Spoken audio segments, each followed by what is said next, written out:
back to Libib's booktube channel. My name is Kaylin and I'm going to be doing my July wrap up because I actually finally read some books in the month of July. Shocking? Yes, I know. I feel like I haven't read a book. I want to say the last time I completed a book was back in May. So I have been on a dry spell for a very, very long time, as one would say. A bookish slump, if you may say as well.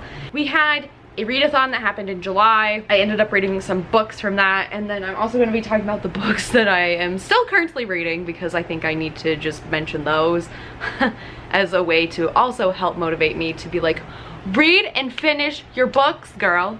So, to start off, I have a graphic novel and 2 comic volumes that I read for the month of July. The first graphic novel is Seconds by Brian Lee O'Malley. Our main character, Katie, is a chef and she works at a restaurant and she's working on opening up her second restaurant until she comes across these magical mushrooms that change time.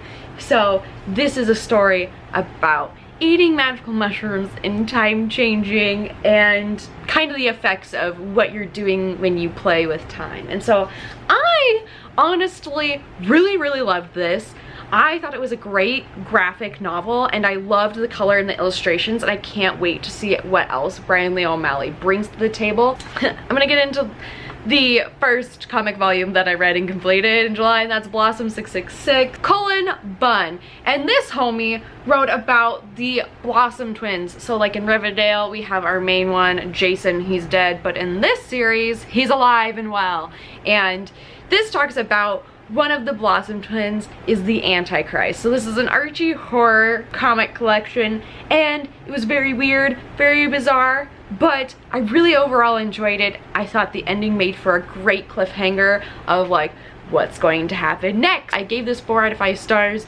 It was bizarre, there were some weird things, and some things I don't necessarily understand. But next up, I read another wonderful Vampironica collection, Jughead the Hunger vs. Vampironica. There's also another new Vampironica collection that's coming out in the fall, and this book takes place between the first and that second volume of Vampironica. So we have Vampironica, she's doing vampire-esque things, realizes she's not like, she didn't kill off the vampires like she thought she did, and then we have Jughead, who is also now a werewolf, and them kind of colliding, and it ended on like a weird note, but I'm excited to see what happens in the next volume of Vampironica. I ended up rating this one also 4 out of 5 stars, which also gets me in the mood because I totally forgot Midnight Sun comes out this Tuesday, August 4th, and I am so excited. So maybe I'm just getting into the vampire mood.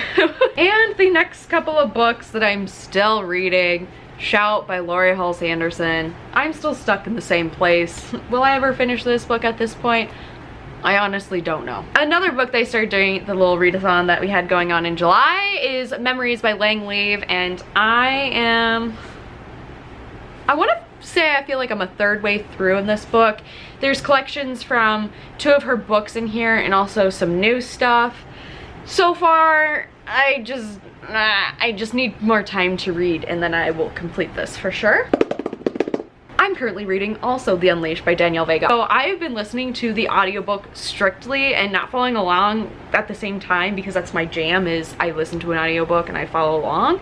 I've been just listening to the audiobook. I've been listening to it on my car rides back home from when I go to see my boyfriend. When you have an hour drive back and you're just kind of bored and sick of listening to the radio, audiobooks come in to save the day. And so I am currently on chapter 6, I want to say. I stopped in the middle of a chapter the other day because I was definitely feeling sleepy and I paused it and I took a nap.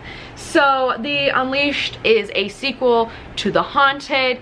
We continue the story with our main character, Hendrix, in the Steel House and the things that are haunting. Right now we have some spooky stuff going on.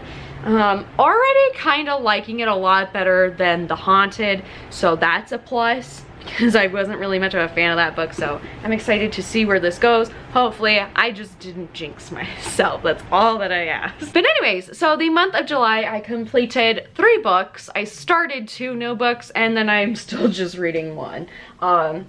Yeah, so I have a lot of reading to get done in the month of August. Midnight Sun is coming out. I still have my entire TBR list of books I recently purchased that are more of poetry, graphic novels, children's books, the Narwhal books. So I'm excited to get to those next month. So anyways, that's gonna be it for my July wrap up. What books did you read in the month of July? Let me know in the comment section down below. And anyways, that is going to be it for this Thursday bookish video, and I will see you next time. Bye.